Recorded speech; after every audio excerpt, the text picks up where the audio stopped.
तो जिस चीज को हमें आज है शुरू करना वो है some basic concepts of chemistry का सेकंड लास्ट टॉपिक। कहा था कि some basic concepts of chemistry में आपको 4-5 अलग अलग चीजें पढ़नी है और 2 वजह से पढ़ना। वजह नंबर 1 थी ये आपके सिलेबस में है, जिसकी वजह से इसके क्वेश्चंस आपके एग्जाम्स में होंगे, जिसकी वजह से स्कूल में आपसे इस बारे में पूछा जा सकता है, जिसकी वजह से आपके स्कूल और कोचिंग क्लासेस के टेस्ट्स में इसके इन टॉपिक्स को जानना जरूरी है। और दूसरी वजह थी पूरे क्लास 11 से लेकर क्लास 12 तक जब तक केमिस्ट्री पढ़ते रहेंगे और जब जब केमिस्ट्री पढ़ा करेंगे तब तब ये जो 4-5 टॉपिक्स है ये कभी भी किसी भी चैप्टर में आ धमकेगी। आप केमिस्ट्री का मिडिल चैप्टर पढ़ रहे हो, इनका चैप्टर में हो, इनका जिक्र आएगा। क्लास 12 की केमिस्ट्री में चले गए, इनकी जरूरत पड़ जाएगी। तो ऐसे हम लोगों को ये जो फर्स्ट चैप्टर है केमिस्ट्री का, इसका एक अच्छा कॉन्सेप्ट रखना होगा। डीपीपी और होम असाइनमेंट इसका भी बनाया जा चुका है, भेजा है कि नहीं? नहीं भेजा है, ऑलमोस्ट बन चुका है।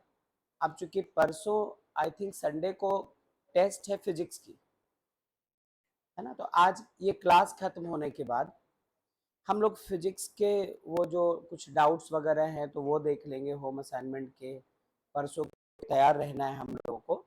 और इसके बाद का टेस्ट हमारा यदि इसी चैप्टर का रहा नेक्स्ट वीक, तो उसके पहले इसका होम असाइनमेंट भी होगा, उसकी आप प्रैक्टिस भी करेंगे, अच्छे से रिवीजन भी करेंगे और वहाँ से क्वेश्चंस भी निकाल के लगाए जाएंगे। आपके स्कूल के होने वाले एग्जाम्स में भी, यहाँ होने वाले टेस्ट में भी पैटर्न उसी तरह का फॉलो होगा। ठीक है, अच्छा। तो आज हम लोग क्या पढ़ने जा रहे हैं? यदि ये सेकेंड लास्ट टॉपिक है तो आज क्या पढ़ने जा रहे हैं? आज जिस चीज को पढ़ने जा रहे हैं इसको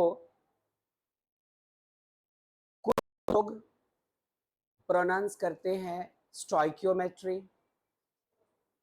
कुछ लोग प्रोनाउंस करते हैं स्टोइचियोमेट्री, कुछ लोग प्रोनाउंस करते हैं स्टोइशियोमेट्री। आपने जो सुना हो ज्यादा वो देख लेना। और हम लोग यहाँ पे फोनेटिक्स की क्लास के लिए तो नहीं है, लेकिन जो कुछ भी है पढ़ना अलग सा है, उसका प्रोनाउंसिएशन अलग बात हो गई और उसका कॉन्सेप्ट बहुत डीप और बहुत गाढ़ा होना चाहिए बेटा। अक्सर आया करेगा आपके एग्जाम्स वगैरह में भी। क्या हम सब तैयार? अभिनव रेडी हैं आप तैयार हैं? Yes sir. ठीक है, सुनना अच्छे से, गौर करना।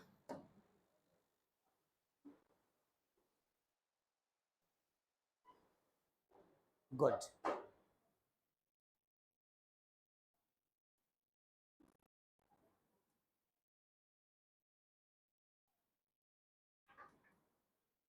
ये है वो टॉपिक, ये कोई चैप्टर तो है नहीं लेकिन टॉपिक है। सबसे पहली बात, यदि आप इस नाम के 2 टुकड़े करें बच्चों, इसको थोड़ा गहरा कर लेता हूं, इस नाम के 2 टुकड़े करो तो इसका पहला पार्ट आपको दिख रहा है,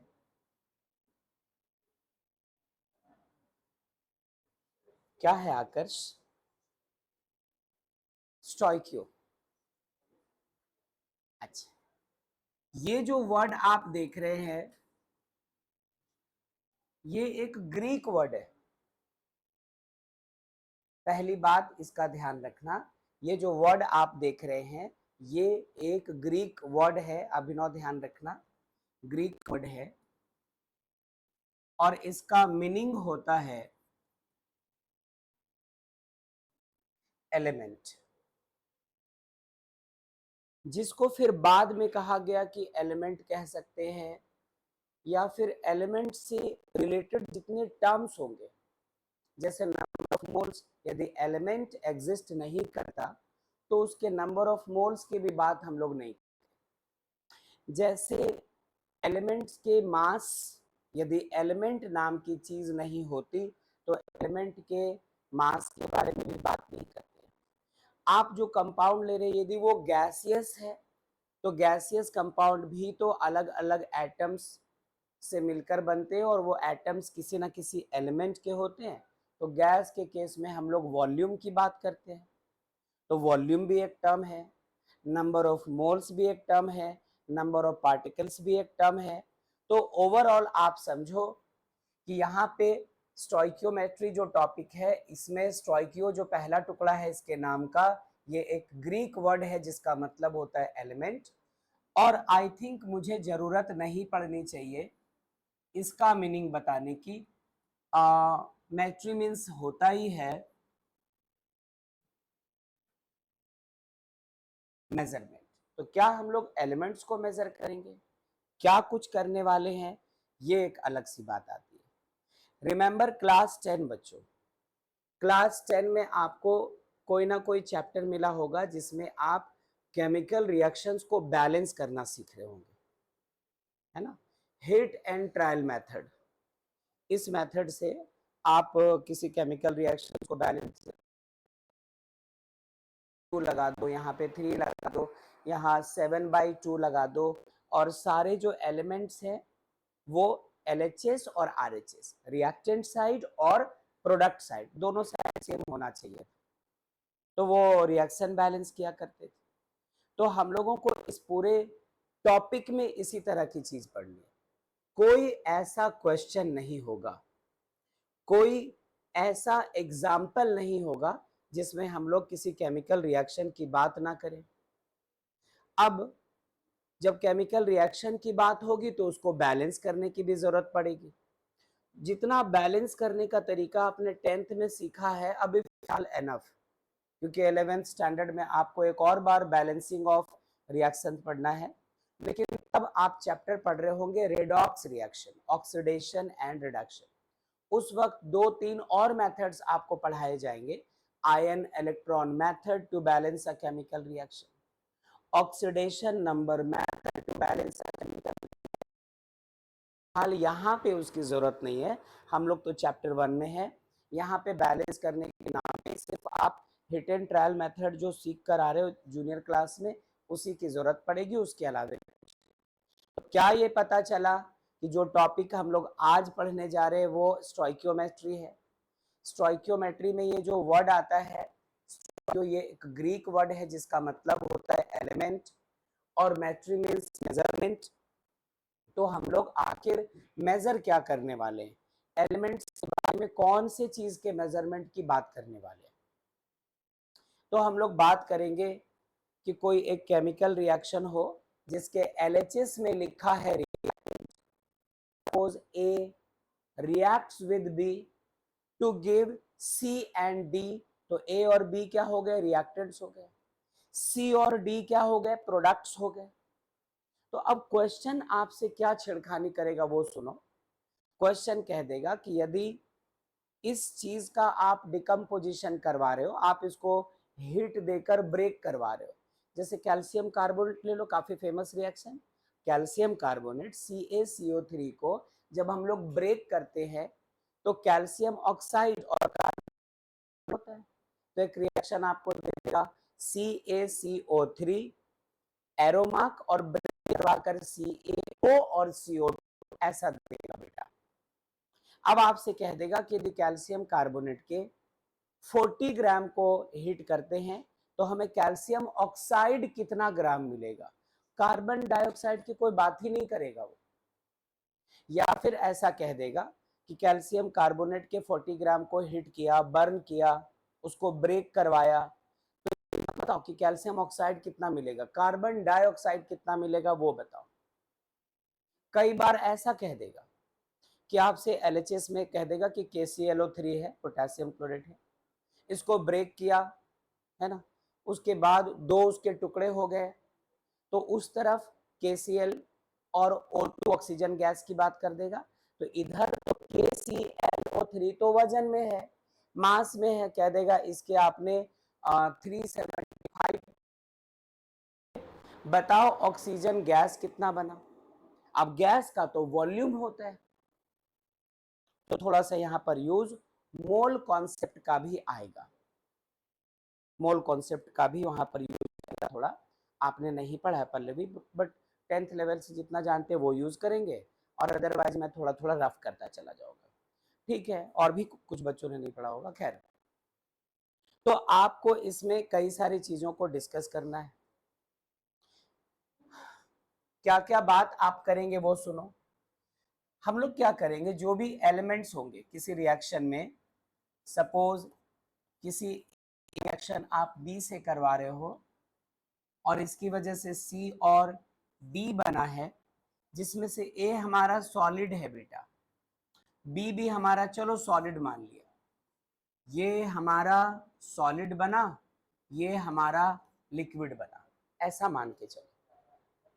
तो आपको पता है कि यदि कोई रिएक्टेंट सॉलिड फॉर्म में है तो हम लोग उसे वेट कर सकते हैं, हम लोग उसका मास डिस्कस कर सकते हैं कि कितने ग्राम ऑफ ए लिया गया। यदि दूसरा रिएक्टेंट भी हमारा सॉलिड है तो हम लोग भी इसके मास की बात कर सकते हैं। लेकिन प्रोडक्ट के वक्त यदि कोई प्रोडक्ट हमारा लिक्विड बना है तो हमें उसके वॉल्यूम की बात करनी होगी, कोई प्रोडक्ट हमारा सॉलिड बना है तो हमें उसके मास की बात करनी होगी।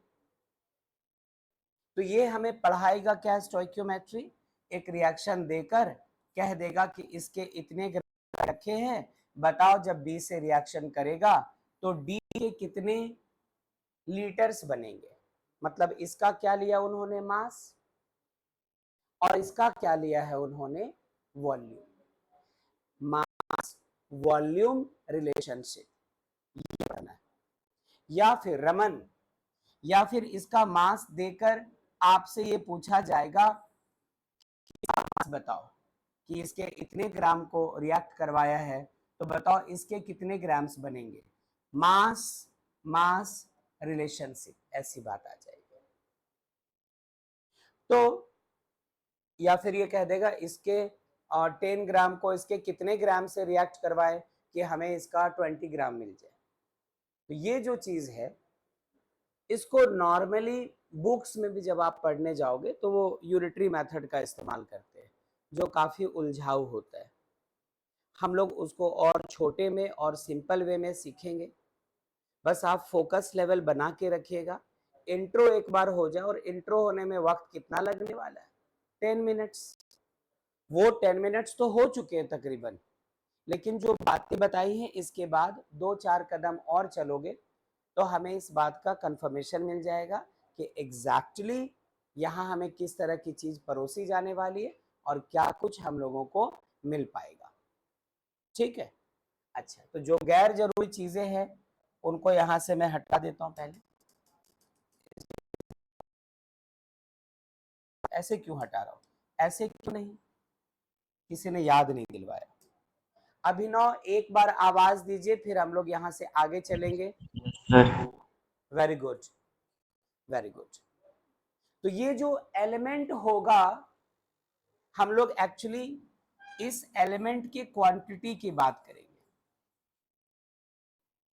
इस एलिमेंट की क्वांटिटी की बात करेंगे। क्वांटिटी का मतलब हो गया, हम लोग बात करेंगे इस एलिमेंट के मास की, एलिमेंट के वॉल्यूम की, बात करेंगे एलिमेंट के नंबर ऑफ मोल्स की, इस तरह से बात।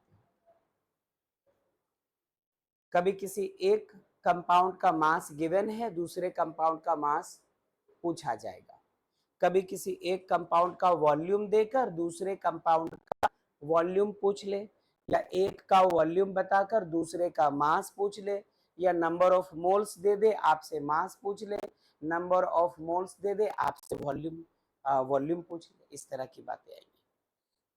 क्या इस बात को आप थोड़ा थोड़ा एक्सेप्ट कर पा रहे हैं? ठीक है, मैं चाहता हूं कि आप इसको पहले नोट कीजिए बड़े आराम से, बड़े अच्छे से। उसके बाद फिर हम लोग धीरे धीरे गाड़ी को आगे बढ़ाएंगे, तरीके से, आराम आराम से खाएंगे। अभिनव ठीक है? Yes sir. चलिए, बहुत अच्छा।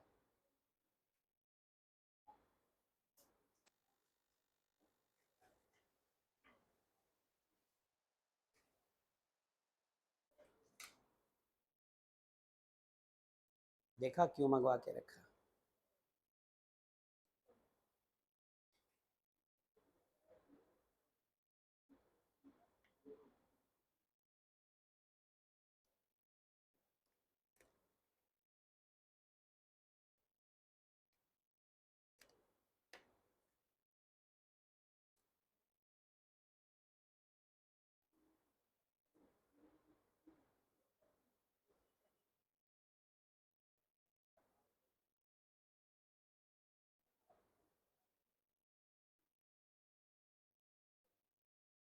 अभिनव नोट हो जाए तो आवाज दे दीजिएगा, यहाँ के बच्चे तो दिख रहे हैं।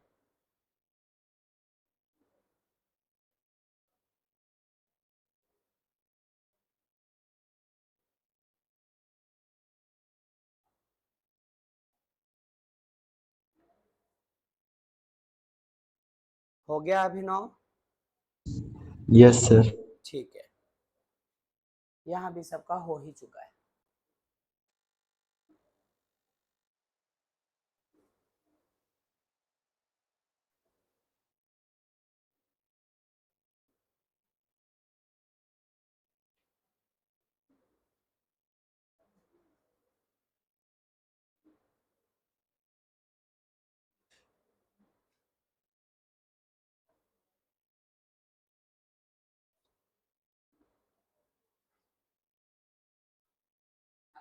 मुझसे गुस्सा हो क्या?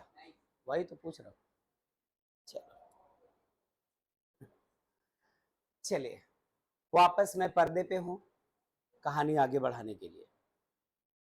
सुनना जरा। अब आप कंसीडर करो कि एक हाइपोथेटिकल रिएक्शन ले लो, इसके बाद असली रिएक्शन लेंगे। हाँ ध्यान दो। A moles of capital A reacts with small b moles of capital B so that हमें मिल सके small c moles of capital C और small d moles of capital D। ठीक है, और जस्ट सपोज करो कि ये एक बैलेंस्ड हाइपोथेटिकल रिएक्शन, मतलब जो जो एलिमेंट लेफ्ट साइड है, जितने जितने नंबर्स है उसके, वही वही एलिमेंट्स राइट साइड में उतने उतने ही नंबर्स में है। ठीक है, तो क्या मुझे आपको ये बताने की जरूरत है? बिल्कुल नहीं। क्या मुझे ये बताना पड़ेगा आपको कि एलएचएस में ये जो एलिमेंट ए है, एलिमेंट बी है, या क्या पता इनमें से कोई कंपाउंड हो, जो भी है एलएचएस में जो कुछ हुआ करता है वो सबके सब क्या होते हैं? रिएक्टेंट्स। बताने की कोई जरूरत ही नहीं थी, फिर भी बता रहा हूं, टाइम पास। उस तरफ जो कुछ हमें मिलता है वो क्या होते हैं? प्रोडक्ट्स। क्या ये बताना चाहिए था मुझे? नहीं बताना चाहिए। लेकिन अगली बात जो मैं लिखने वाला हूं वो आप में से कुछ बच्चों को पता होगा, वो नाम बता पाएंगे। कुछ बच्चों को उसका नाम नहीं पता होगा कि उसको हम लोग बोलेंगे क्या। मैं पूछना चाहता हूं कि यहीं पे ये हमारे पास कुछ चीजें हैं, जैसे ये ए है, कैपिटल बी के साथ स्मॉल बी लिखा है, कैपिटल सी के साथ स्मॉल सी लिखा है, कैपिटल डी के साथ स्मॉल डी लिखा है। जब हम तुम स्टैंडर्ड 10 में थे, ऐसा नहीं होता था कभी क्या? N2+3H2 product 2NH3 Haber's process for manufacture of ammonia. कभी ऐसा नहीं लिखा रहता था क्या कि N2 का रिएक्शन H2 से करवाते हैं तो NH3 मिलता है, और बैलेंस करने के लिए हम लोग यहाँ पे 3 लगाया करते थे, यहाँ पे 2 लगाया करते थे, नहीं था क्या? तो मुझे आपसे जानना है, आप मुझसे बाद में जानना, पहले मुझे आपसे जानना है कि यदि यहाँ पे कुछ नहीं तो 1 छिपा है, इस 1 को क्या कहते थे हम लोग? क्या एज्यूम करते थे इस 1 को हम लोग? ये 1 क्या कहलाता था? 1 molecule of N2, 1 mole of N2, ऐसा कुछ कहते थे, या फिर 3 मोल्स ऑफ H2 कहलाता था, या 3 मॉलिक्यूल्स ऑफ H2 कहलाता था, डोंट नो। NH3 के 2 मॉलिक्यूल्स है ऐसा कहते थे हम लोग, या क्या?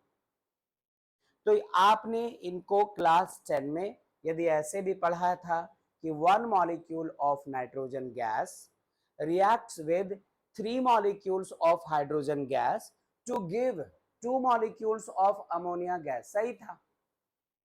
और यदि हम लोग ऐसे भी पढ़ा करते थे कि 1 mole of N2 reacts with 3 moles of H2 to give 2 moles of NH3, सही था।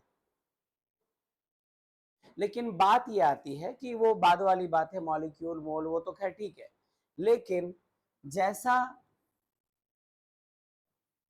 अभी अभी कोएफिशिएंट कहते हैं, वो भी कोई बड़ी बात नहीं है। जब 10th में मैथ्स में आप क्वाड्रेटिक इक्वेशन पढ़ रहे थे या पॉलिनोमियल्स पढ़ रहे थे, तो नहीं कहा करते थे कि देखो एक्स स्क्वायर के साथ 3 लिखा है तो 3 is the coefficient of x square, x के साथ -2 लिखा है तो एक्स का कोएफिशिएंट -2, या अकेला लास्ट में कोई कांस्टेंट टर्म हुआ करता था, ठीक है, सब ठीक है। लेकिन बात यहाँ पे आती है, आपने कहा सूरज कि ये कोएफिशिएंट होता है, सही है, लेकिन इसको हम लोग एक स्पेशल टाइप ऑफ कोएफिशिएंट, क्योंकि कोएफिशिएंट तो मैथ्स के इक्वेशंस में भी होते हैं, मैथ्स में जो इक्वेशंस हुआ करते हैं, किस किस तरह का आपने लीनियर इक्वेशन, लीनियर पॉलिनोमियल है ना, quadratic polynomial, cubic polynomial, by quadratic polynomial, ये सब पढ़ा है। यहाँ पे कोएफिशिएंट वर्ड का यूज होता है। लोग ये देख रहे हैं कि यहाँ पे N2 के साथ 1 है तो 1 कोएफिशिएंट ऑफ N2, H2 के साथ 3 लिखा है तो 3 को कोएफिशिएंट ऑफ H2 ऐसे बोलेंगे, या इनका कुछ नाम भी पड़ेगा। तो बेटा चूंकि ये टॉपिक हमारा स्टोइकियोमेट्री है, इसलिए इस कोएफिशिएंट नाम से पहले स्टोइकियोमेट्रिक वर्ड यूज कर देते, मतलब आप इन नंबरों को, इस ए को, इस बी को, इस सी को और इस डी को कोएफिशिएंट तो बोलो, बिल्कुल सही है, बट इसको नाम देना स्टोइकियोमेट्रिक।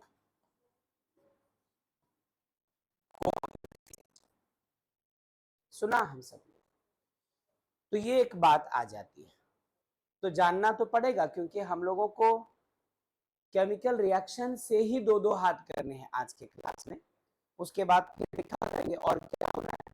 अच्छा, तो इस हिस्से को भी आप नोट करके रख लो, नोट करके रख लो कि let us consider a hypothetical chemical equation, और ये इनको भी लिख के रख लीजिए प्लीज। अभिनव सुना आपने?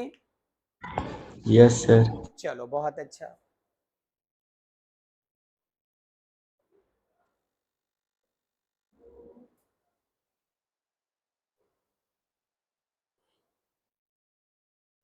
देख रहे सुमन, इससे आपको भी पुण्य की प्राप्ति होती है ना।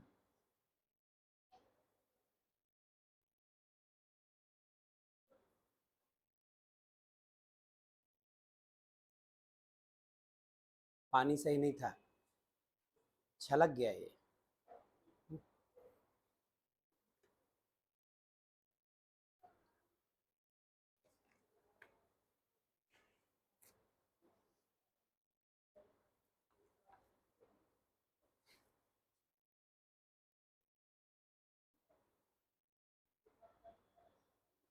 नोट हो गया ना बच्चों?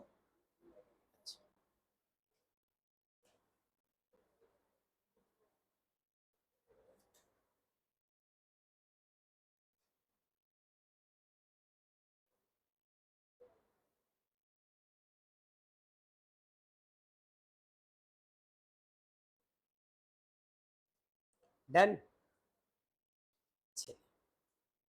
अब पहला पढ़ाते हैं हम लोग इसके जब आप बुक भी ओपन करोगे और स्टोइकियोमेट्री पढ़ने जाओगे, तो बुक कोई भी हो आपके पास, एनसीईआरटी हो या कोई भी रेफरेंस बुक हो, देखना जहाँ पे स्टोइकियोमेट्री को पढ़ा रहे होंगे, स्टोइकियोमेट्री, उसके नीचे एक पैरा लिखा होगा जिसमें या तो 5 लाइन्स लिखे होंगे, मैक्सिमम 10 लाइन्स लिखे होंगे। उसके बाद सीधे वो मुद्दे की बात पे आ जाते, क्योंकि इसमें नए थ्योरी जैसा कुछ चीज ही नहीं, जो 10th क्लास तक सीख लिया है उसी को बस थोड़ा नया चेहरा देगा, उसके अलावा और कुछ नहीं। समझना, जरा ध्यान देना। अभिनव, आगे बढ़े हम लोग। Yes, sir. बहुत अच्छा, सुनना बात को। ऊपर में हेडिंग थोड़ी देर बाद लगाऊंगा, और अभी जो नकली नकली हाइपोथेटिकल रिएक्शन ले रहे थे उसके जगह सच्ची मुच्ची का रिएक्शन ले लो, जिसके बारे में अभी हम लोग बात कर रहे थे। सुनना जरा।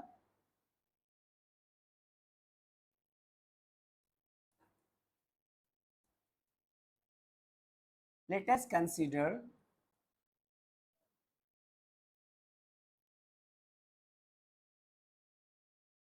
The thermal decomposition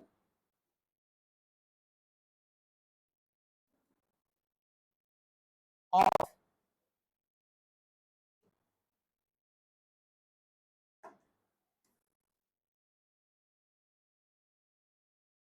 decomposition of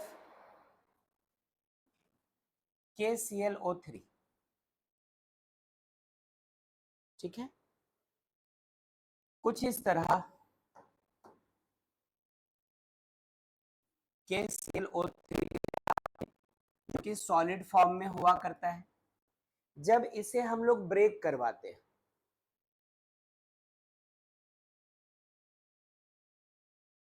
ठीक है, जब इसे हम लोग ब्रेक करवाते हैं तो ये हमें देता है KCl और देता है O2। क्या आप इस बात से एग्री करते हैं बच्चों? संभल करके, यहाँ रुक जाओ जरा। मैंने सिर्फ 10th क्लास की बात की है और एक रिएक्शन लिखा है, आपके जिम्मे छोड़ा है। क्या ये रिएक्शन सही है? क्या 10th क्लास के हिसाब से हम लोग ऐसे चल सकते हैं? इलेक्शन कमीशन ऑफ इंडिया का कॉल आ रहा है बाद में। सबको आ रहा है ना? सबको आ रहा है, सबको आ रहा है, ठीक है। ऐसा नहीं है, आप ऐसा करो, रिएक्शन में ये नहीं लेकर आप इसको ले लो, कैल्शियम कार्बोनेट ले लो, CaCO3 का सॉलिड फॉर्म, इसको ब्रेक करवाएंगे तो कैल्शियम ऑक्साइड और कार्बन डाइऑक्साइड। क्या ये रिएक्शन 10th में कहीं था? बैलेंस वैलेंस करने के लिए आया करता था, बिल्कुल। सबसे पहले आपको हिट एंड ट्रायल मेथड से इसको करना होगा बैलेंस। आइए चेक करते हैं कि सारे एलिमेंट्स इसमें बैलेंस है या नहीं है। इतना सीरियस बैठिए आप, इतना सीरियस नहीं रहो, चलो इनकी इनकी तरह बनो, देखो कितना रिलैक्स्ड है। सुनो, ओके, कैल्शियम के कितने एटम्स है LHS में? 1। और RHS में कैल्शियम के कितने एटम्स है? 1। Calcium balanced. कार्बन के कितने एटम्स हैं? 1। इस तरफ भी कार्बन के कितने एटम्स है? 1। ऑक्सीजन के टोटल कितने एटम्स है? 3। और यहाँ पे भी 1 और 2, 3। कोई प्रॉब्लम हमें? ठीक है, मतलब बैलेंस करने के लिए हमें कहीं पर कोई भी स्टोइकियोमेट्रिक कोएफिशिएंट नहीं देना पड़ा, कहीं पे भी 2 नहीं लिखना पड़ा, 3 नहीं लिखना पड़ा, ये ऑलरेडी बैलेंस्ड है। ठीक है, ये ऑलरेडी बैलेंस्ड, ठीक है। क्या फिर भी हम तुम ऐसा बोल सकते हैं कि इसके साथ कुछ नहीं तो इनटू में 1 छिपा है, इसके साथ कुछ नहीं तो इनटू में 1 छिपा है, और इसके साथ छिपा है 1। अब जैसा कि शुरू में हम लोग बात कर रहे थे कि आप इसको कई तरीकों से 10th स्टैंडर्ड में भी पढ़ा करते थे, अभी भी पढ़ने की जरूरत पड़ेगी।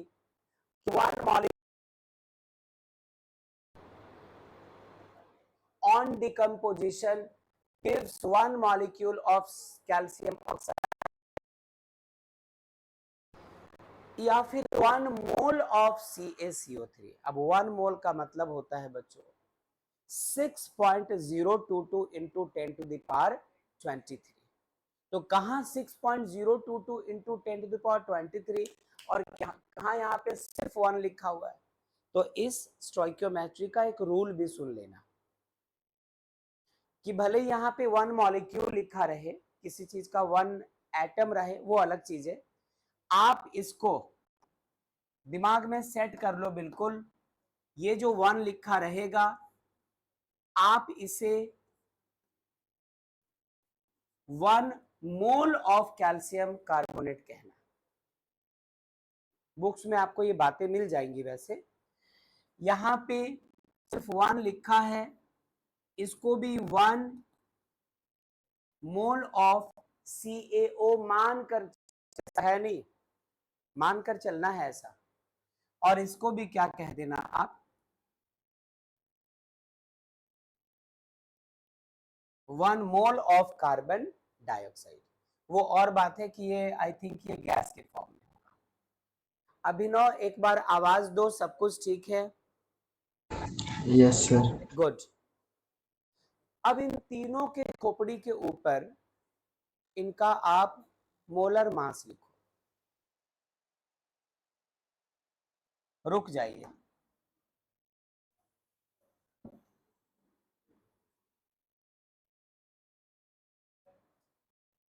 बताना जरा बच्चों, बताना तो।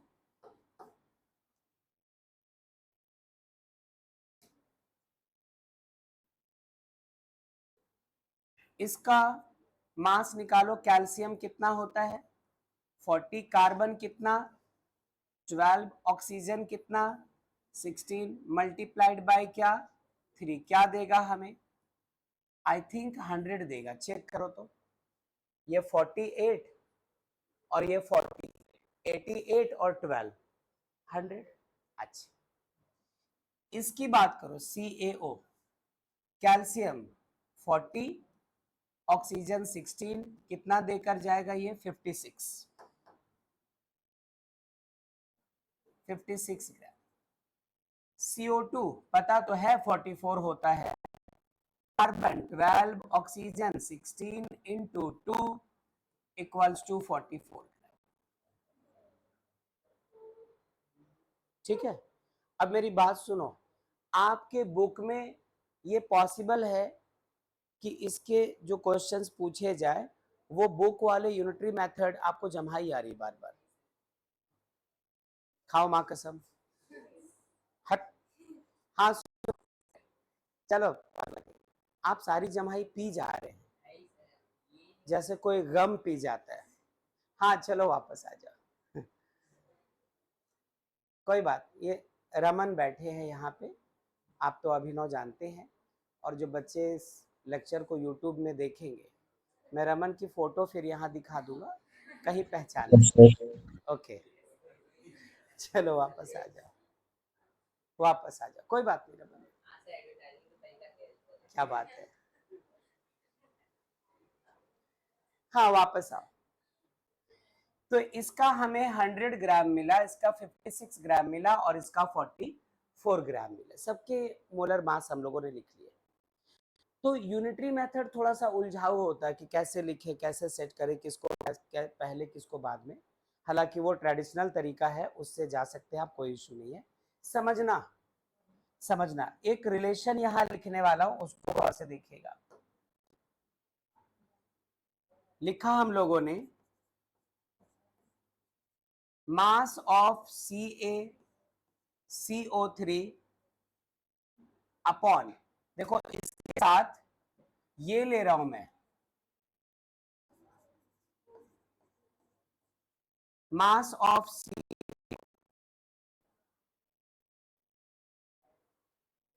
ठीक है, mass of CaCO3 upon mass of CaO। और यहां पे आप देखो, जब इसका मोलर मास निकाला था तो 100 और इसका मोलर मास निकाला था तो 56।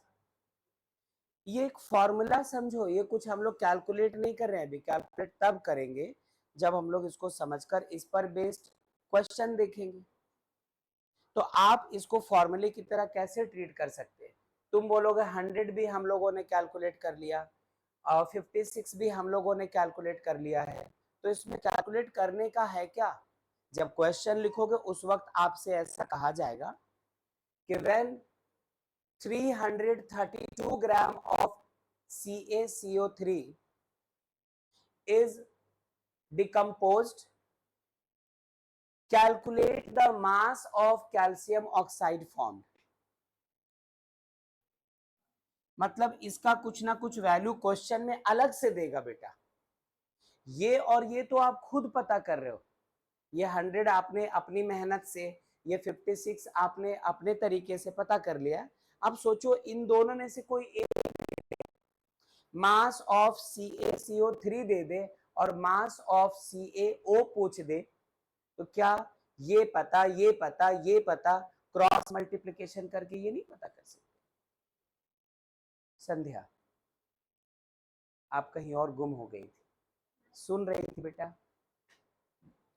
Once more, mass of CaCO3 यदि क्वेश्चन वाले आपको बता दे और कह दे कि मास ऑफ CaO बताओ, तो यहां आपने 100 रखना ही रखना है, इसके जगह कुछ और तो रखेंगे नहीं। इसके जगह इसका जो मॉलिक्यूलर मास है वहां 56 ही रखेंगे। अब इन दोनों में से कोई एक पता हो, यदि ये पता है तो क्रॉस मल्टीप्लिकेशन करके ये पता कर लेंगे, और यदि ये पता है तो क्रॉस मल्टीप्लिकेशन करके ये पता कर लेंगे। क्या कोई ऐतराज? और सुनो, और सुनो, मतलब आप इसको एक रिलेशन की तरह ट्रीट करो, एक फॉर्मूले की तरह अभी आप इसको एज्यूम करो। दूसरी बात, ऐसा भी हो सकता है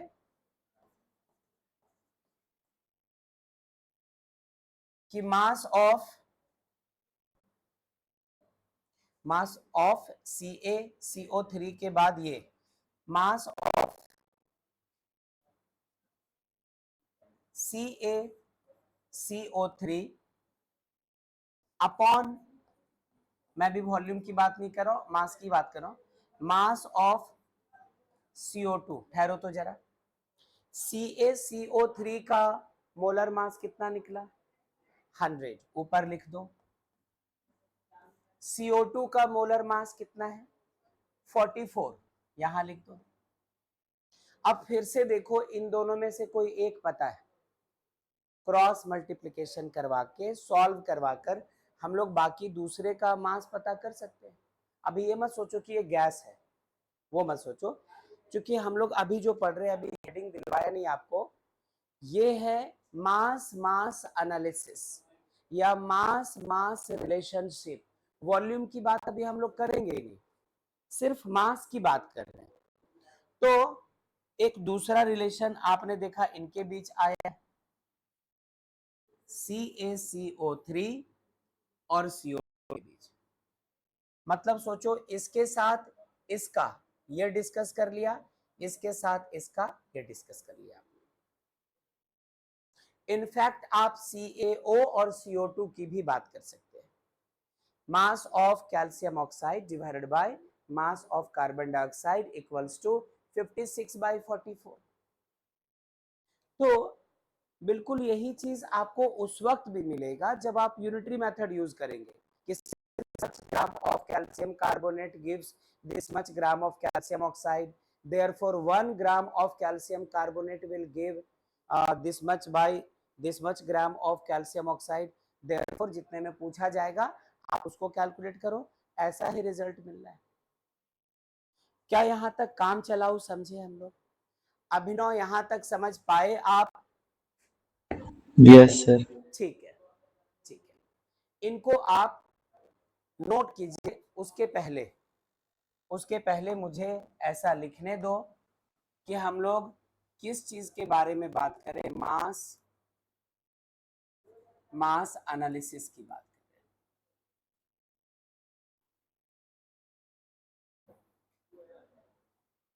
क्वेश्चंस मिलेंगे इस तरह के, ये तो थोड़ा अभी एक्सप्लेनेशन कर रहे हैं हम लोग थ्योरी वगैरह को लेकर। ठीक है अभिनव, Yes, sir. चलिए, बहुत अच्छा।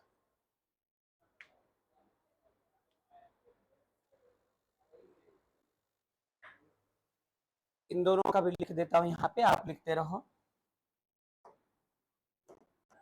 एक और क्या रह गया? Mass of CaO upon mass of CO2 equals to, ये 56 था और ये 44। ये भी कुछ वैसी ही बात। हाँ, डिकम्पोजिशन ऑफ के बाद, हाँ सॉरी, इसको चेंज कर लीजिए, डिकम्पोजिशन ऑफ CaCO3। ठीक है, छोटी छोटी बात आप पकड़ते, आप CRD भी ट्राई कर सकते। You can replace ACP Pradyuman easily. क्या, अब तो उनकी उम्र भी हो गई, उनका दिमाग भी नहीं चलता। दया, अभिजीत सर, वो लोग कुछ हिंट करते हैं तो समझ पाते हैं। ठीक है, पहले सारा केस वही सॉल्व करते थे।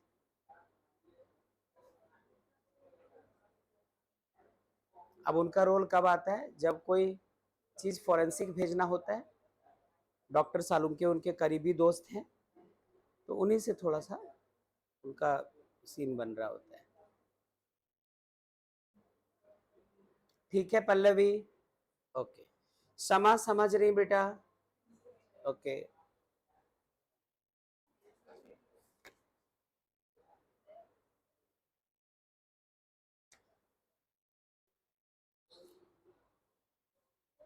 अभिनव नोट हो गया हमारा? No, sir. अच्छा,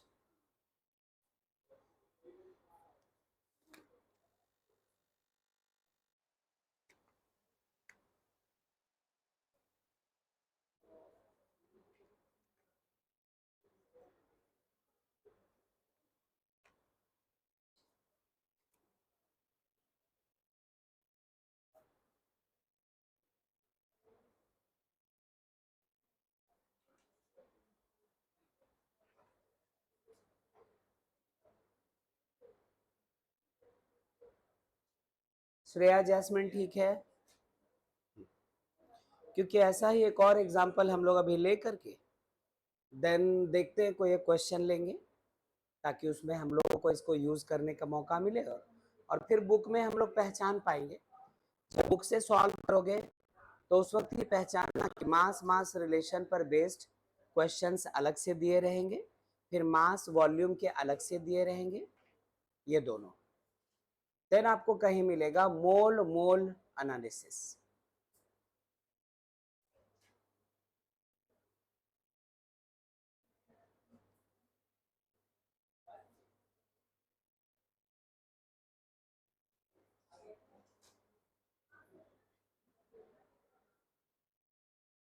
जल्दी नितिका, अंकिता।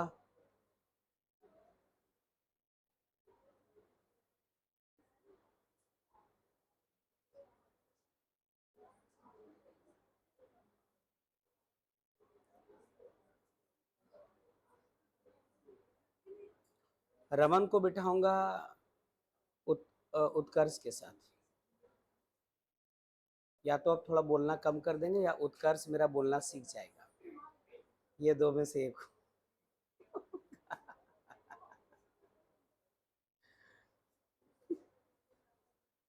ठीक है उत्कर्ष, चलो। हाँ बच्चों, एक और एग्जाम्पल ले ले हम लोग इसी तरह जो पहले ले रहे थे। एक दूसरा एग्जाम्पल लेते हैं।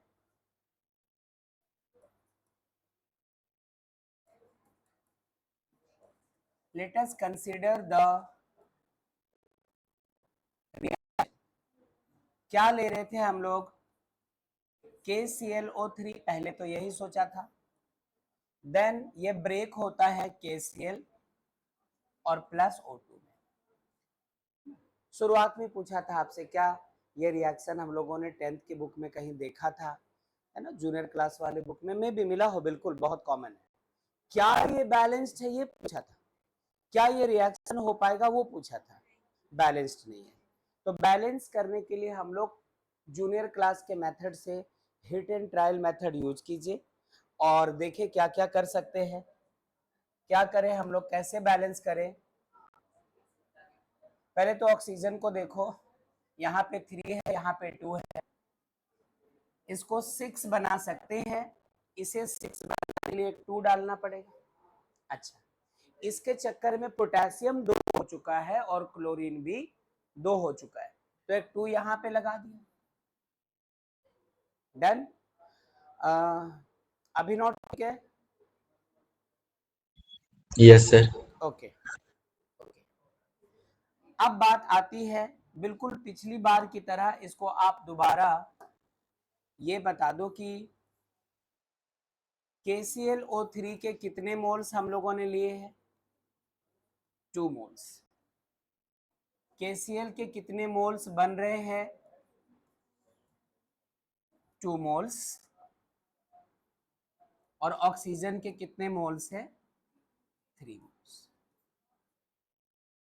कुछ गड़बड़ किया है? सब कुछ पिछले एग्जाम्पल के जैसा ही चल रहा है। अच्छा, देन उसके बाद क्या कहा था, सबका जो मोलर मास होगा, जो मॉलिक्यूलर वेट होगा, वो आप इनके आसपास लिख के रख लो। दूर लिखने से फायदा नहीं है, फालतू में बात का बतंगड़ बनेगा। तो आप यदि ऐसा करते हैं, यदि ऐसा करते हैं,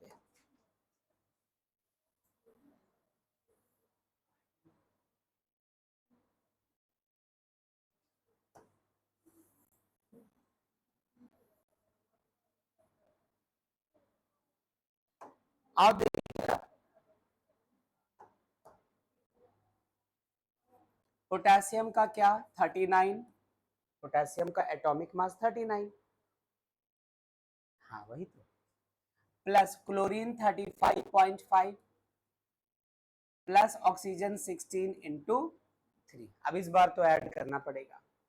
देखिए क्या मिलता है, पहले तो थोड़ा रफ करके डायरेक्ट लिख लेंगे वहां पे 39 प्लस 35.5 क्या होगा बच्चों, 0.5 तो रहेगा, 8 और 5 13, 13 और 9 22 ना। अच्छा, तो 2 रहा कैरी, 6 और 3 9, 9 और 3 12, 122.5 आ रहा है, चेक करो जरा, ये आता है 122.5। ओके, अब मुझे शिकार मिल चुका है। ठीक, इसमें आ जाओ, पोटेशियम 39, क्लोरीन 35.5, 0.5 तो रहने दो, 9 और 5 14 और 3 3 6 74.5, चेक कर लीजिएगा, दिस मच ग्राम। अब ऑक्सीजन की क्या बात करें हम, 32 ग्राम। जो बात अभी हुई थी उसको दोहराने जा रहा हूं, लेकिन एक सवाल कहीं मन में खटकना चाहिए, वो ये है कि इस 2 का क्या करें, क्या इसकी वजह से इनको डबल करना था हमें, क्या इस 2 की वजह से इसको डबल करना था, क्या इस 3 की वजह से इसको ट्रिपल करना था, करना था। मतलब इस बार भी यदि आप ऐसी बात करें, ऐसी बात करें कि मास ऑफ, आपको क्वेश्चन वाले बता चुके और आपसे कहता है बताओ कितना KCl फॉर्म करेगा, तो दूसरा हम लोगों ने मास ऑफ KCl ले लिया। KClO3 का ये जो मोलर मास है क्या लिखेंगे हम लोग, 2 टाइम्स 122.5, और इसका क्या होगा 2 टाइम्स 74.5। ये पहले आ गई, विनो की ये कैंसिल होंगे, बट जब हम लोग कैलकुलेट करेंगे तब देखिए ये बात हो गई। अच्छा, आप वापस आ सकते हैं फिर ये दे चुका होता और ये पूछा गया होता तो क्या करते हैं? Mass of KClO3 upon mass of O2 equals to KClO3 का जो मास है वो 2 टाइम्स 122.5 और इसका O2 का बच्चों 3 टाइम्स 60। बोलो आ रहा है? खुशनुमा क्या बोलती हो? और यही बात इनके बीच भी हो सकती थी, तो हम लोग इसको कैसे एक्सप्रेस कर सकेंगे? Mass of KCl mass of O2 equals to 2 times 74.5 upon इसका क्या होगा 3 टाइम्स 32। कहाँ पे? यहाँ पे 16 लिख दिया ना मैंने।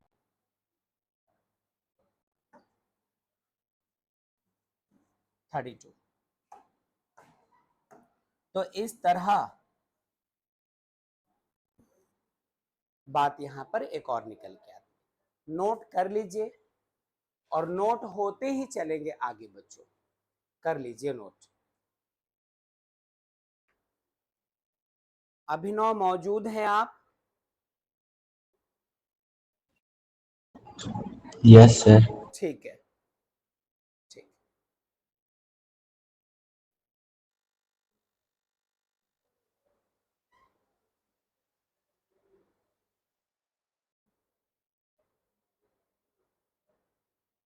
अब एक क्वेश्चन लेंगे हम लोग इस पर और देखिए इनको अप्लाई करके।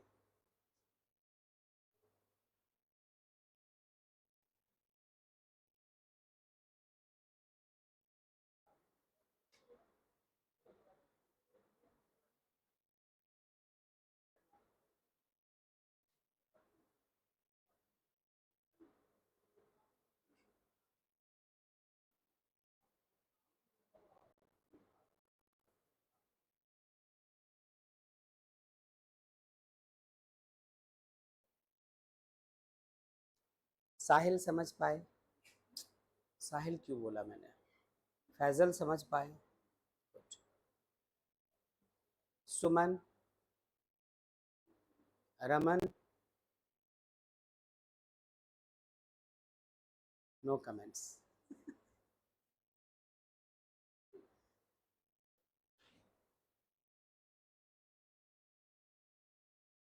उत्कर्ष, आकर्ष नोट कर चुके।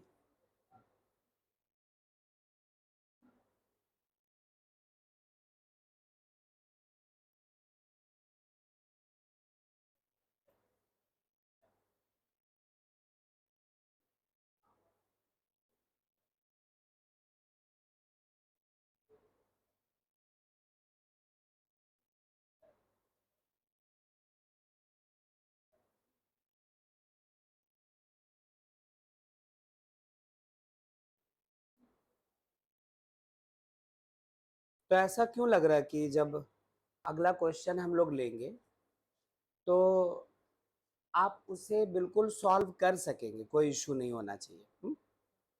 सिर्फ हमें पता होना चाहिए क्षमा के जो रिएक्टेंट है उसका हम लोगों ने कितना मास लिया है, काम हो चुकेगा। देखते हैं, पल्लवी नोट हो चुका?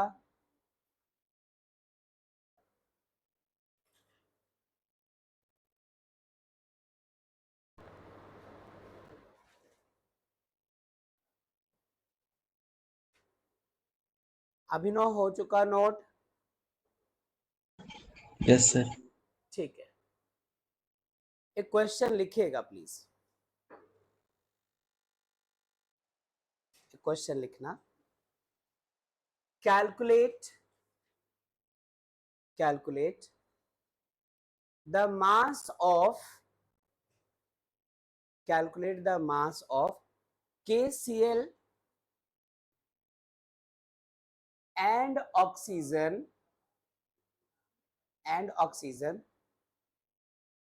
when 367.5 gram, when 367.5 gram of KClO3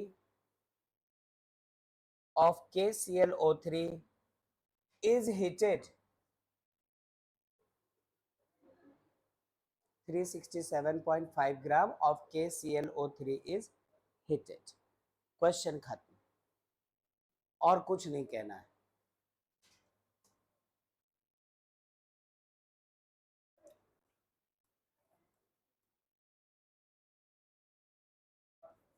ये रहा KClO3. जब आप इसे हीट करेंगे तो हमें KCl मिलना है और साथ साथ O2 मिलना है. बैलेंस कर लो, पहले बैलेंस कर लो. यहाँ पे 3 लगाया, यहाँ पे 2 लगाया, यहाँ पे एक 2 लगाया. इन सबों के मासेस को लिखो. अभी अभी KClO3 का निकाला था मोलर मास, कितना आया था? 122.5 ग्राम. ठीक है. KCl का कितना आया था बच्चों? हाँ, 74.5 ग्राम. और इसका 32 ग्राम. लेकिन नंबर ऑफ मोल्स का हमें ख्याल रखना होगा. ठीक है. और अकॉर्डिंग टू क्वेश्चन इसका हमें कितना ग्राम लेने को कहा गया? 367.5 ग्राम. ये क्या है? ये क्या है?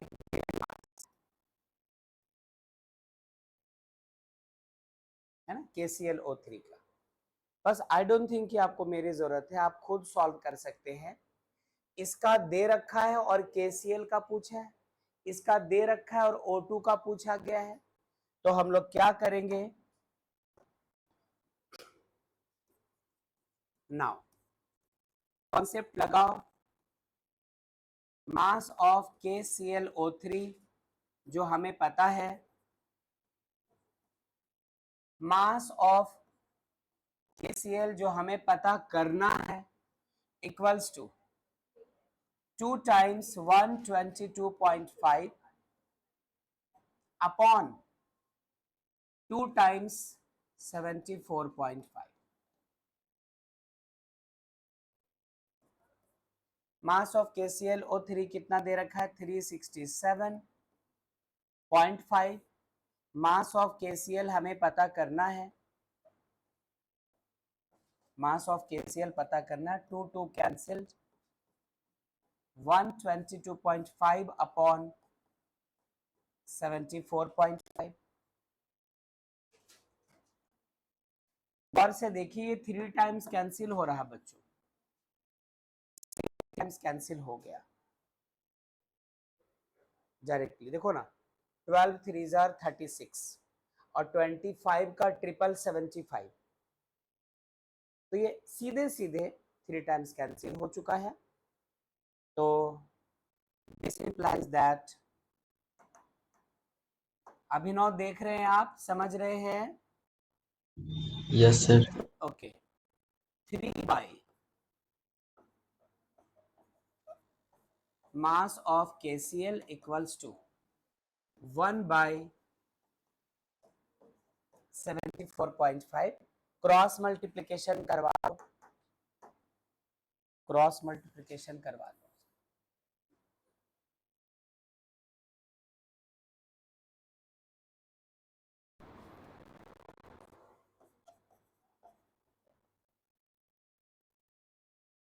मास ऑफ KCl 3 टाइम्स मल्टीप्लाई कर दो. 5 3 जार 15, 1 रहा, 4 3 जार 12 और 1 13, 1 रहा, 3 जार 21 और 1 23, 233,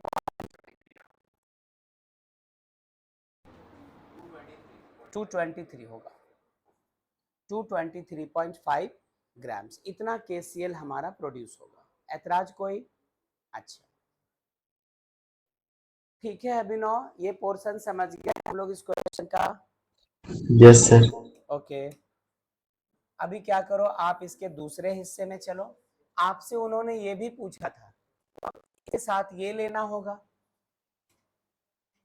चलो देखिए, now mass of KClO3 upon mass of O2 equals to, KClO3 है हमारा 2 टाइम्स 122.5 और O2 है 3 टाइम्स 32।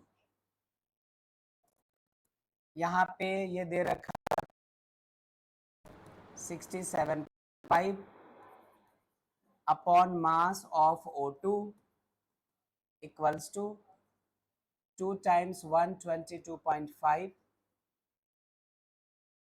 Upon 3 times 32। इससे 3 टाइम्स इसको आप कैंसिल करवा ही दो पिछली बार की तरह। 2 से 32 को कैंसिल करवा दो 16 टाइम्स। तो मास ऑफ O2 मिल पाएगा 9 इंटू 16, दिस मच ग्राम। नहीं, क्या आएगा मल्टीप्लाई करके? 144 ग्राम।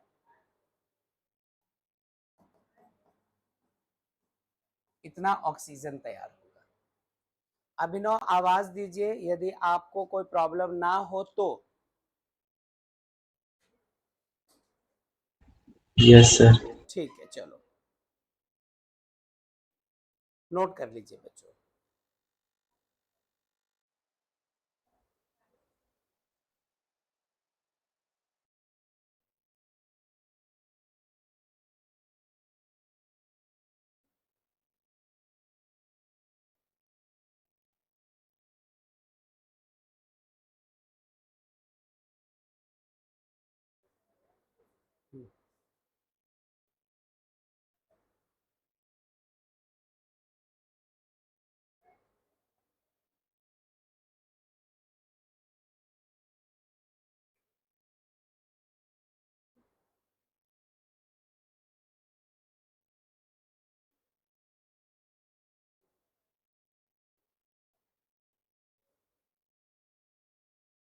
चले आगे, ठीक है।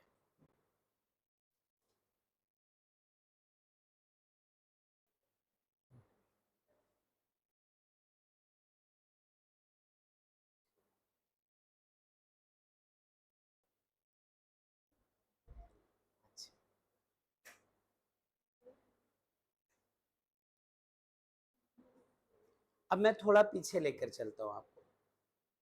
आगे चलना है उसके लिए थोड़ा पीछे चलो। ये जो रिएक्शन लिया था हम लोगों ने, विच वन? इसके पहले तो नहीं,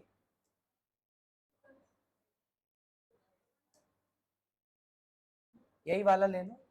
ध्यान से सुनना, यहाँ एक और बात थी। KClO3 कैसा था बच्चों हमारा? KClO3 कैसा था? सॉलिड। KCl कैसा मिला? सॉलिड। लेकिन O2 कैसा मिला? गैसेस। ऐसा नहीं कि गैस है तो उसका मास नहीं होगा, लेकिन गैस है तो वॉल्यूम भी तो होगा, 1 लीटर 2 लीटर 3 लीटर वगैरह। और जिन बच्चों ने मोल कॉन्सेप्ट पढ़ा है उनको पता है कि STP कोई चीज होती है। STP NTP, standard temperature and pressure. अच्छा, उनको ये भी पता है कि 22.4 लीटर कुछ होता है। जब हम लोग मोल को डिफाइन कर रहे थे इसी क्लास में, तो जब गैस की बात आई थी तो कहा था 22.4 litre of any gas at STP containing 6.022 into 10 to the power 23 molecules of the gas is called 1 mole। याद होना चाहिए, ठीक है। तो आप यहां पर एक चीज का ध्यान रखना, बाय चांस ऑक्सीजन का आपको चाहिए ऑक्सीजन का आपको चाहिए गैस का फॉर्म, मतलब इसके वॉल्यूम की बात यदि करने लगे, सब कुछ ऐसा रहे, मतलब let us consider the reaction same रहे, 2KClO3 जो कि सॉलिड फॉर्म में है, 2KCl सॉलिड, 3O2 गैस, ये सेम है, इसके 2 मोल्स है अभी भी सेम, इसके 2 मोल्स है अभी भी सेम, इसके 3 मोल्स है अभी भी सेम, ये सेम है, मास of KClO3 bye mass of KCl, ये भी सही है। लेकिन यदि आपको यहां पर बेटा ध्यान रखना, यहां पर यदि उन्होंने लिख दिया मास of KClO3 by volume of O2, तो यहां देखो कोई वॉल्यूम की बात तो है नहीं, कितने मिलीलीटर कितने लीटर है ऑक्सीजन गैस, ये एक समझने वाली बात, इसको समझना, क्योंकि जैसे ही आज के क्लास के बाद आप घर पे बुक ओपन करेंगे केमिस्ट्री की, और ये स्टोइकियोमेट्री का थ्योरी आप 6-8 लाइन में देखोगे, उसमें वो वही बातें लिखी मिलेंगी, क्वेश्चंस लगाएंगे वो लोग, तो मास मास रिलेशनशिप पर क्वेश्चन होगा, मास वॉल्यूम रिलेशनशिप पे क्वेश्चन होगा, बाद में एक मोल मोल की भी बात होगी, वो तो खैर बात की बात है, पहले अभी हम लोग बात करने निकल पड़े हैं कुछ और। यहां पे भी मास ऑफ O2 के जगह यदि लिखा मिल जाए वॉल्यूम ऑफ O2 तो कहानी बदल जाएगी, इसमें कोई प्रॉब्लम नहीं, ये तो मास मास रिलेशनशिप है, इसकी कोई बात नहीं, इसको तो बिल्कुल हटा ही दो, इसको तो बिल्कुल गायब ही कर दो, बस थोड़ी देर और पेशेंस रखिएगा, जैसे इतनी देर तक रखा आपने।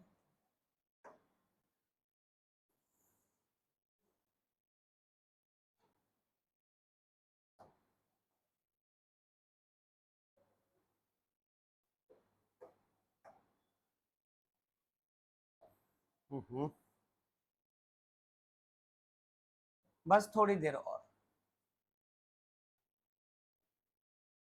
इसका एस ना चला आए कहीं, नहीं, बहुत अच्छा,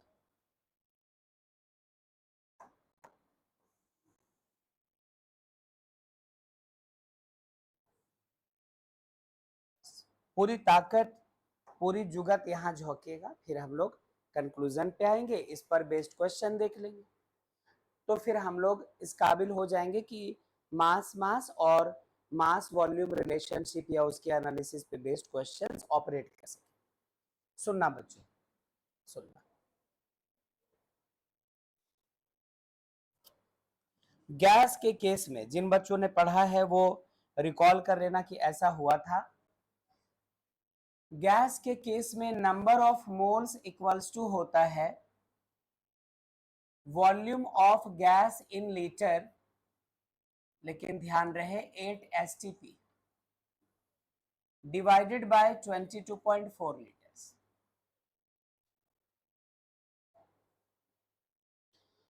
पल्लवी की थोड़ी मुश्किल हो सकती है, मोल कॉन्सेप्ट का थ्योरी आपका मिसिंग था, शुरू में पढ़ा था पल्लवी, माँ को भी थोड़ी मुश्किल हो सकती है, और जो लोग नहीं कर पाए थे तो मुश्किल, क्लास में थोड़ा थोड़ा देखा था, वो काम आ जाएगा शायद, अदरवाइज उस पर भी प्रैक्टिस रहेगी उसके बाद ही, प्रैक्टिस नहीं रहेगी तो वो तो नोटबुक में कहीं पड़ा रहेगा, तो सुन लीजिएगा, number of moles in case of a gas, आमतौर पर नंबर ऑफ मोल्स क्या पढ़ रहे थे हम लोग, मास बाई मोलर मास, अरे जब कंसंट्रेशन टर्म की बात आ रही थी, मोलारिटी मोलालिटी मोल फ्रैक्शन पे हम लोग बात कर रहे थे, उस वक्त तो number of moles equals to mass by molar mass की बात हो रही थी, लेकिन गैस के केस में और लिक्विड के केस में जब आप नंबर ऑफ मोल्स की बात करेंगे वॉल्यूम के टर्म्स में, तो वॉल्यूम आपको लेना होगा उस गिवन सब्सटेंस का लीटर में होना चाहिए, यदि मिलीलीटर में दे रखा है तो 1000 से डिवाइड करके पहले आप उसको लीटर में चेंज कर लेना, तो volume in litre at STP standard temperature and pressure upon 22.4 litre. अब एक नई बात बताने जा रहा हूं, कभी कभी जो अब बुक्स प्रिंट हो रही है उसमें चौंकना मत यदि 22.4 के जगह 22.7 लिखा मिले, आप स्कूल में पढ़ रहे हैं, कोचिंग क्लास में पढ़ रहे हैं, या किसी टीचर से आपका आमना सामना हो गया, और यदि वो बोले कि 22.4 नहीं 22.7 होता है, तो लड़ मत जाना, पूरा झोटा झोटी मत करनी चाहिए, लड़ने की जरूरत नहीं है। ये जो वेरिएशन है अब मॉडर्न केमिस्ट्री में डाला जा रहा है, आप तो खैर आपका तो कोई उपाय नहीं है। हाँ, तो यहाँ पे इस बात का भी ध्यान रखिएगा, अदरवाइज जो ट्रेडिशनल वैल्यू है 22.4 अभी भी चल रहा है, लेकिन ये ध्यान रखना एसटीपी पे ही ऐसा होगा, एसटीपी पे। तो सुनो तो जरा, यदि आप वॉल्यूम पता करना चाहेंगे तो n टाइम्स 22.4 करके इसका वॉल्यूम लिख सकते हैं। सुना? तो आप जरा सोचो, मास of KClO3, volume of O2 जो कि गैस है, इक्वल्स टू इसका मोलर मास दिस मच और इसका मोलर मास दिस मच। क्या वॉल्यूम निकाल पाएंगे? ध्यान से सुन लो, ये दिया हुआ है मास ऑफ KClO3, ये दोनों आपने यहाँ पे पता करके रखा है, मोलर मास है, वो हम लोग खुद पता कर लेंगे। कई बार क्वेश्चन में ब्रैकेट में दे देता है मोलर मास इसका, ये निकालने में टाइम नहीं लगा, तो आप यहाँ पर इसका क्या पता कर सकेंगे फिर? वॉल्यूम। ऐसी बात KCl और O2 इसके और इसके बीच आ जाए तो हम लोग इसका क्या पता कर पाएंगे? वॉल्यूम। तो इसको नोट तो करो, एक छोटा सा चेंज और करना है, लेकिन पहले आप क्या करो, इसका हेडिंग दे सकते हैं मास वॉल्यूम एनालिसिस। अभिनव, आवाज दीजिए प्लीज। Yes, sir. ठीक है, वेरी गुड, वेरी गुड।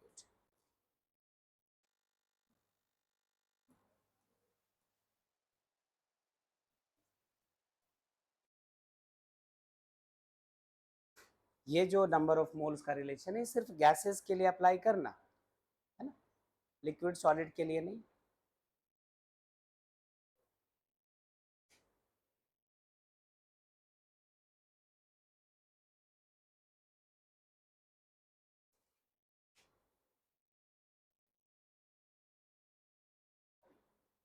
ठीक है, इस पर एक क्वेश्चन देख लेंगे हम लोग अभी।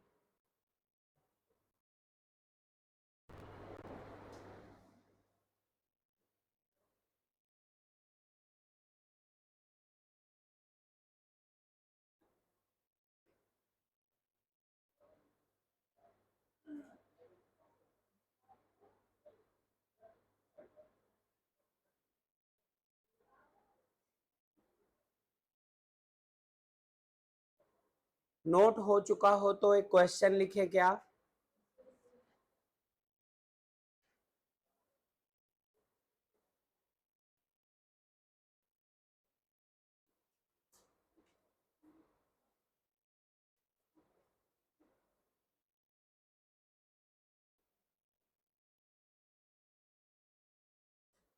अभी नोट डन, नोट कर चुके हैं आप? Yes.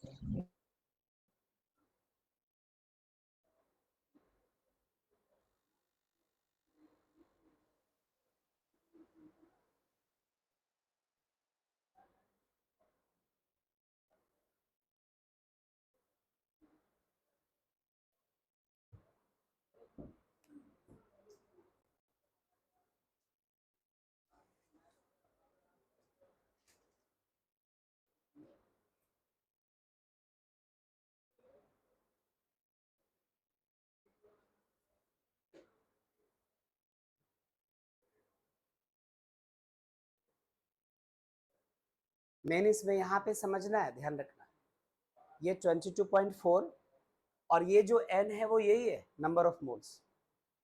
तो आप जब यहाँ पे बात करेंगे तो 3 टाइम्स क्या लेना पड़ेगा? 3 टाइम्स क्या लेना पड़ेगा? 22.4। यहाँ पे भी, यहाँ पे भी, है ना, ध्यान रखना इस बात का। 3 टाइम्स 22.4 लीटर और ये 3 टाइम्स 22.4 लीटर, क्योंकि हम लोग वॉल्यूम की बात कर रहे हैं, यदि मास कंसिडर कर लोगे तब तो फिर मास की बात हो जाएगी।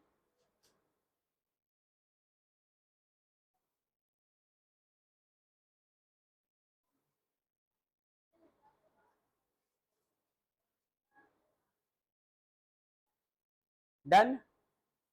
चलो क्वेश्चन लिखें।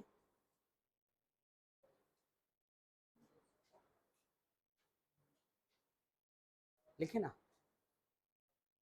क्वेश्चन लिखना। Find the, sorry, calculate the volume of O2 gas, calculate the volume of O2 gas when 367.5 gram, when 367.5 gram of KClO3 is heated. Same question, ज्यादा कुछ इधर उधर नहीं किया। आप ट्राई करो।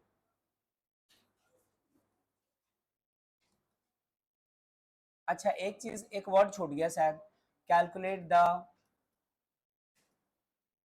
वॉल्यूम ऑफ O2 गैस, क्या छूटा पता है?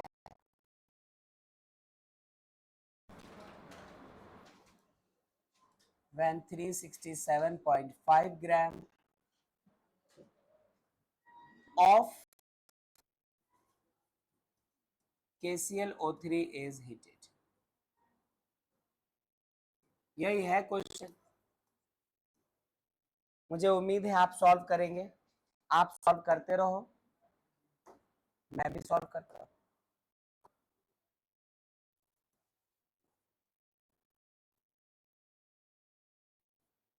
KClO3 ले लिया, देन हमें KCl मिला और ये O2 मिला, बैलेंस करना होगा। यहाँ पे 2, यहाँ पे 3, यहाँ पे 2, ये रहे इसके 2 मोल्स। 2 मोल्स कंसिडर किया जाता है, ध्यान रखना। इसके भी 2 मोल्स है और इसके क्या है 3 मोल्स। क्या निकला था इसका मोलर मास? 122.5 ग्राम, है ना। और KCl का मिला था हमें 74.5। ऑक्सीजन का लो ही मत, इसका क्या करो 22.4 लीटर्स ले लो STP पे,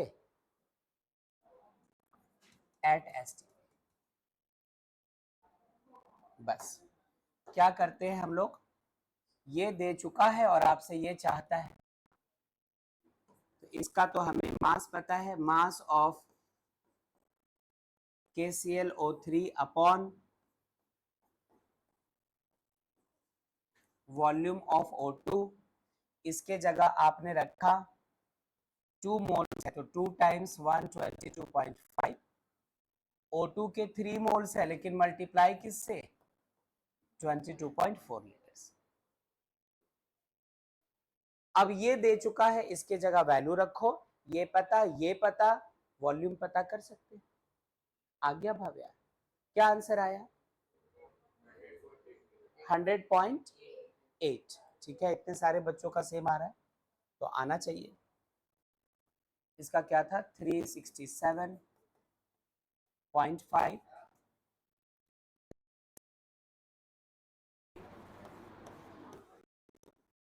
ये रहा 2 टाइम्स 122 अपॉन 3 टाइम्स, इससे ये 3 टाइम्स कैंसिल होगा ही होगा, है ना। क्रॉस मल्टीप्लिकेशन करवा दीजिए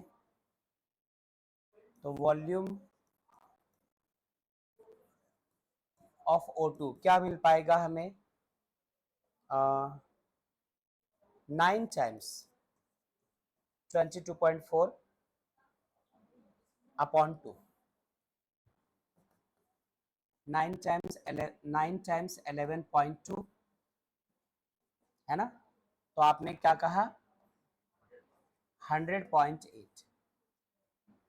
this much liter. ओके, तो इस तरह हम लोगों ने देखा मास मास रिलेशनशिप या मास मास एनालिसिस और मास वॉल्यूम एनालिसिस। तो इस तरह के क्वेश्चंस आपको अप्रोच करने होंगे। इसके बाद एक और चीज रहेगा मोल मोल एनालिसिस। उसमें कुछ खास बात नहीं है। क्या हम लोग को नंबर ऑफ मोल्स में कन्वर्ट करना आता है? किसी भी चीज को, किसी चीज के वॉल्यूम को नंबर ऑफ मोल्स में, किसी चीज के मास को नंबर ऑफ मोल्स में, जो भी होगा। और ये सारे कैलकुलेशन हम लोग नंबर ऑफ मोल्स के बेसिस पे करेंगे। तो ये बातचीत हो गई। क्या इस तरह के क्वेश्चंस अप्रोच कर लेंगे हम लोग? तो ये कर लेना।